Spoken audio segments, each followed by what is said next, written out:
the brink? The new message from North Korea after its leader reviews those plans to fire missiles toward Guam. We are live on the Korean Peninsula with the latest. Also this morning, President Trump facing new backlash created by thousands of protesters at Trump Tower overnight, upset over his response to that race-fueled violence in Virginia, finally calling out hate groups by name 2 days later. The KKK, neo-Nazis, white supremacists. As now 3 top CEOs quit the president's council in protest. Breaking news, Hurricane Gert brewing in the Atlantic, threatening the East Coast as millions head to the beach. The new warning about rip currents and 7-foot waves this morning. And an ABC News exclusive. Taylor Swift winning her case against the former radio DJ accused of groping her. What he is saying this morning to GMA as the pop superstar shares a message for all victims this morning. Live in Times Square, this is GMA with Robin Roberts, George Stephanopoulos, and Michael Strahan. Happy Tuesday, everybody. Good morning, America. Great to have David here with us. And once again, we got a lot of news for you. Yep, overnight, President Trump returning to New York, visiting Trump Tower for the first time since taking office. He was greeted by thousands of protesters. You know, a lot of outrage over the president's delay, waiting 2 days to call out those hate groups by name after that Charlottesville attack. And we did watch as he walked into that room at the White House yesterday before the cameras, many still saying the fact that it took him 48 hours to get to this point right there was troubling. In fact, some prominent CEOs now resigning from his council, and the president is firing back against those CEOs. And we're going to have more on that this morning. But we're going to begin with that breaking news on North Korea. We have now learned that its leader has been briefed on that plan to launch missiles near the U.S. territory of Guam and may be changing course. Our chief global affairs correspondent, Martha Raddatz, is near the North Korean border in Seoul with the latest. Good morning, Martha. Good morning, Robin. It appears that Kim Jong-un may have blinked. While a statement is full of bluster and threats, and he says he has reviewed plans for attacking the waters off of Guam, the statement also says that Kim will wait to see what the U.S. does next, specifically saying the supreme leader will watch stupid American behavior a bit longer. That seems a real change in the specific and alarming statements he has been making over the past few weeks, Robin. And we know that the Democrat, it's taking the approach of being diplomatic here, but that there are some military options that could be presented to President Trump.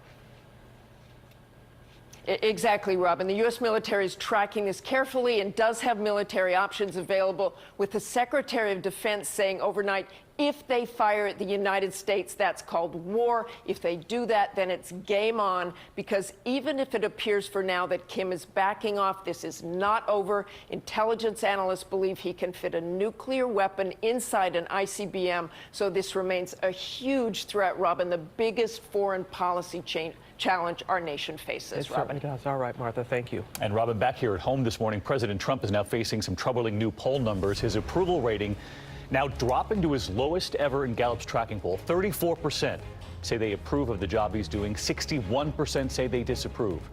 The president seeing some of that disapproval firsthand when he returned to New York City last night, greeted by protesters at Trump Tower, as we showed you at the top there. ABC's Mary Bruce is live there this morning for us. Good morning, Mary.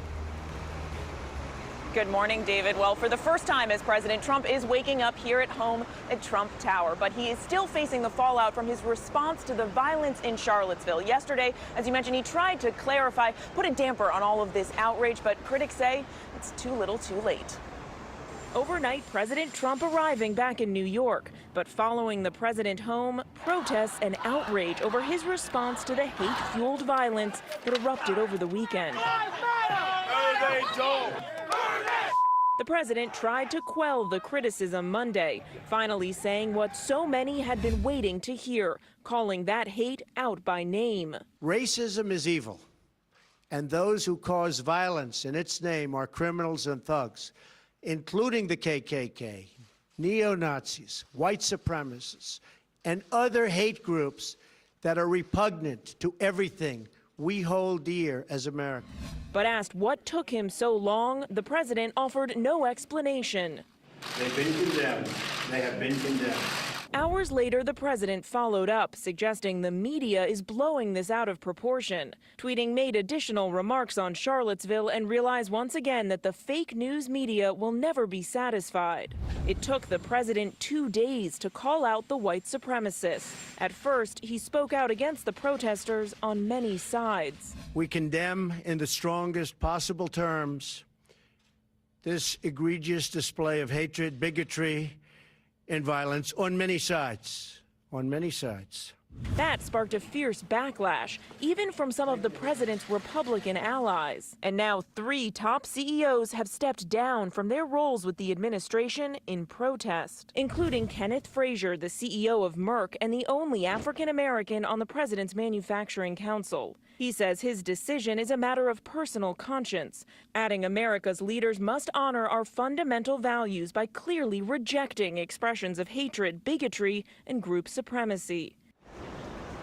Now, critics are pointing to what the president did not say yesterday. Nowhere has he labeled this violence, which left 1 woman dead, as an act of terrorism. And that's a label that many in his own administration and other Republicans have been using.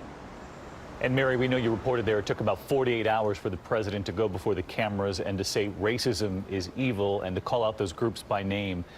But then overnight causing controversy because just hours after making that statement there at the White House, he retweeted something? Yet, David, the president overnight retweeted a known member of the so-called alt-right. It was a tweet about shootings in Chicago not getting enough national media attention. The president seemingly frustrated with the media's ongoing coverage of his response to Charlottesville. But, David, it's not just what the president has been retweeting, but what he has not been tweeting. Almost right away, the First Lady condemned the violence in Charlottesville, Ivanka Trump, too. And, David, we went back and took a look. The president did not retweet those messages. Didn't retweet his wife, the First Lady, or his daughter, but did retweet that controversial tweet overnight. All right, Mary Bruce with us live at Trump Tower up the street. Thanks, Mary. And David, protests in the wake of that Virginia attack also breaking out in North Carolina, where people took down a statue of a Confederate soldier in front of the old Durham County Courthouse. This as we learn new details about the driver in the Charlottesville attack, James Alex Fields Jr., who was denied bail as he faces second-degree murder charges.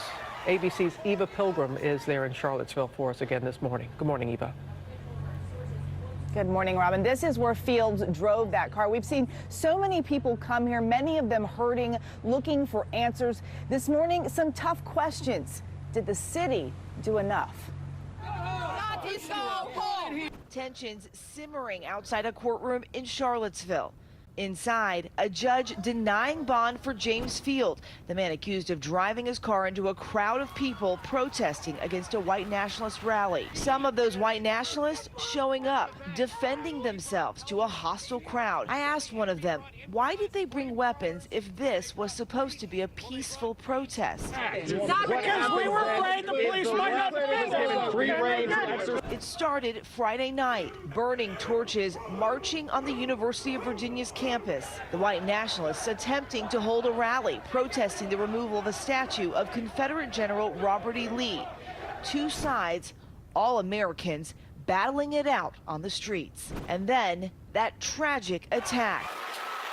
The police chief speaking for the first time, defending how his department handled the deadly weekend. Once the crowds were dispersed, they went to many locations throughout the city. The chief confirming this street, the one where the attack happened, was supposed to be closed to traffic when that car came barreling down. We lost 3 lives this weekend.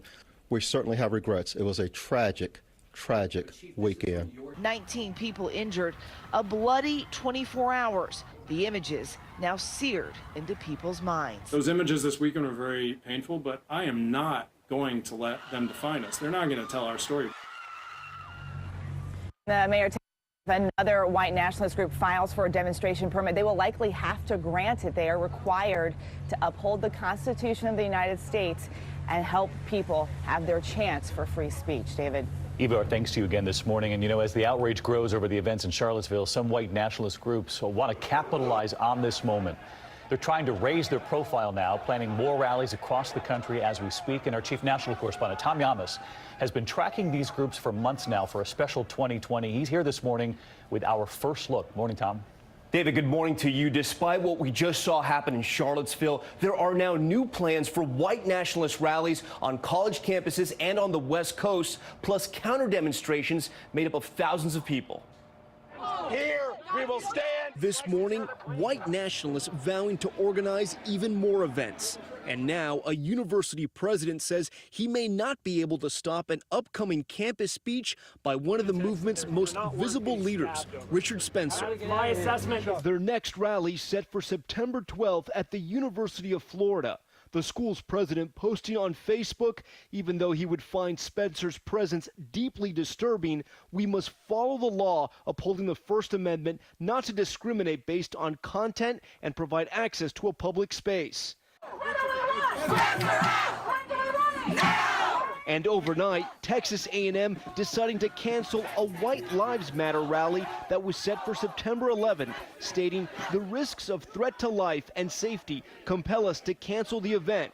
That campus saw major clashes the last time Spencer spoke. White people are ruling right now. White people have a tremendous amount of power. ABC News has been following Spencer and other white nationalist leaders like Matt Heimbach for the last 6 months. The nationalist community came to Charlottesville to defend our heritage. Our team was right there in Charlottesville with Heimbach at the rally that turned deadly. Heimbach and Spencer part of the growing so-called alt-right movement, white nationalists who think white identity is under attack. Both credit President Trump's anti-immigration, America First policies with their rise into the mainstream. He's opened up a door. His movement has opened up a door, but it's up to us to take the initiative. If you were to take images from this weekend and compare them to what you saw in the 1950s and 60s, you'll be hard-pressed to tell me that much has changed, other than the fact that they're not wearing sheets. And their numbers are growing. The Southern Poverty Law Center reports since 2014, more than 125 new hate groups have formed. Now, these clashes are so violent because there is a coordinated effort on the extreme left as well, known as the Antifa, anti-fascists, who tell us violence and property damage is acceptable when battling white nationalists. Both groups tell us they're growing in numbers, and they said that the tension between both sides, guys, has never been this heated ever. Yeah, just didn't know how timely it would be when you first started looking into this months ago. Tom, this is an incredible special, an important conversation. 2020, Friday night, called The Great Divide. It airs this Friday at 10 p.m. Eastern right here, Tom. We look forward to it. Thanks. Hard to believe it is 2017. 2017. Yeah. Now to a terror arrest in Oklahoma City. A 23-year-old in custody accused of trying to detonate what he thought was an explosive-filled van. Our senior justice correspondent, Pierre Thomas, has those details from Washington. Good morning, Pierre. Robin, good morning. The FBI claims Jerry Varnell had deadly intentions, that he assembled a caravan bomb, put it in a van, and drove to downtown Oklahoma City, parking it in this alley. Then the FBI says he attempted to detonate what he thought was 1,000 pounds of explosives, but it was all a sting. The bomb was fake, and FBI agents put him in handcuffs. They had launched an investigation 8 months ago surrounding Varnell with undercover operatives posing as anti-government radicals. This after an informant told them Varnell was planning to detonate a bomb at the Federal Reserve building here in Washington. He allegedly told one informant, "I'm out for blood." Robin? Oh, my. All right, Pierre, thank you. Robin, we're going to turn now to new details this morning about Tiger Woods' arrest. We are learning what was in his system when he was pulled over in May, and ABC's Gio Benitez has new reporting. You know the reason I'm out with you now? No. It's because you're stopped in the road, in the middle of the road. This morning, the bombshell toxicology report obtained by ESPN detailing the drugs Tiger Woods had in his system when he was found by Florida police asleep in his car on a highway this past Memorial Day. According to the report, Woods tested positive for 5 substances, including THC, the active ingredient in marijuana, Xanax, prescribed for anxiety and panic disorders, 2 opiate painkillers, hydrocodone and Dilaudid, as well as Ambien, a sedative prescribed for insomnia. In a new statement, Woods, who had 4 major back surgeries, including one just a month before his arrest for driving under the influence, told USA Today, "As I previously said, I received professional help to manage my medications. Recently, I had been trying on my own to treat my back pain and a sleep disorder, including insomnia, but I realize now it was a mistake to do this without medical assistance." Dashcam video from the scene showed a very different side to the athlete who won 79 PGA Tours and 14 majors. Okay. Do you know where you're at right now? I do not know. You have no idea? And after his arrest, Woods checked into a clinic to get help dealing with prescription drugs. He said last month he completed that treatment, and, you know, he did plead guilty last week to reckless driving. Let's hope he did get some important help, especially with that list. It's really That's right. All right, Jim, thanks. All right, thank you, guys. And also this morning, we're counting down to the total solar eclipse. It's now just 6 days away. And the officials are warning it could be one of the biggest driving distractions of the century. ABC's David Curley is on the road outside of Washington, D.C. Good morning, David. Morning, Michael. Transportation officials are really worried about serious accidents and traffic jams when day becomes night during the eclipse. While the spectacular solar eclipse will darken our skies, officials are worried about what will happen on our roads as we rush to see the celestial sensation. They're really worried that the darkened sky will become a nightmare. The solar eclipse on August 21st could be the biggest driver distraction of the last century. The last time a solar eclipse could be seen from the east to the west coast nearly 100 years ago. There are now 50 times more cars, and traffic in the eclipse zone could be 4 times worse than a normal day. Officials worry most about the rural states with narrow roads. Many in the path of totality are taking steps to minimize gridlock on the big day.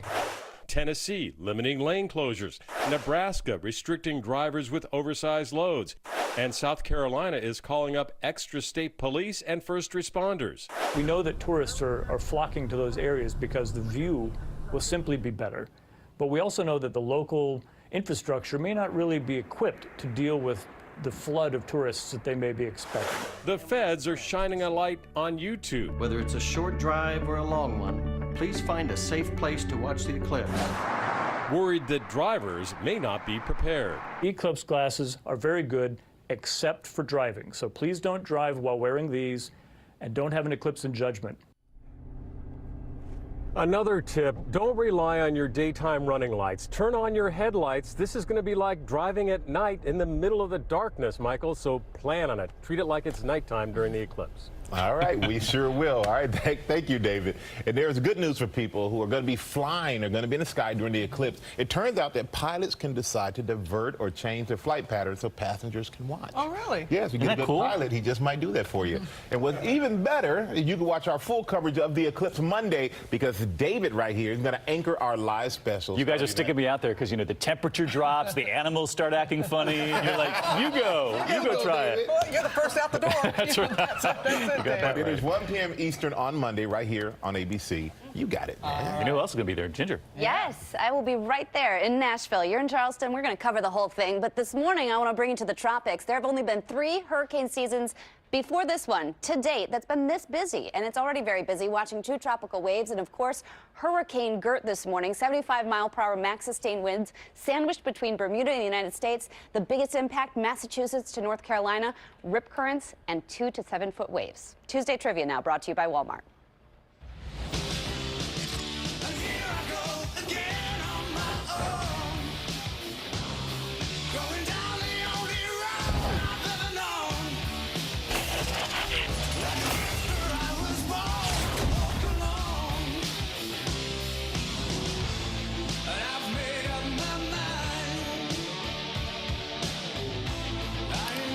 Find your child's class supply list at walmart.com. Select add all items and have them shipped home. It's going to be another gray day for the area today, with showers once again coming through the area prior to about 1 o'clock in the afternoon. This time will clear out and fog will start to form overnight. Could be some delays by early tomorrow morning. But today your high temperature just 84 degrees in D.C., about 80 to 84 most surrounding neighborhoods. Higher heat and humidity for the end of the work week. We've got 90 back, in fact, on Friday. It's been more than 2 weeks since we've had a 90-degree day. The weekend looking good. Coming up, we have that ABC News exclusive. Taylor Swift getting a big victory in court, winning that lawsuit against a radio DJ. What he's saying this morning only on GMA. And a deadly stunt on the set of one of Hollywood's biggest blockbusters. Are the stunts getting too dangerous?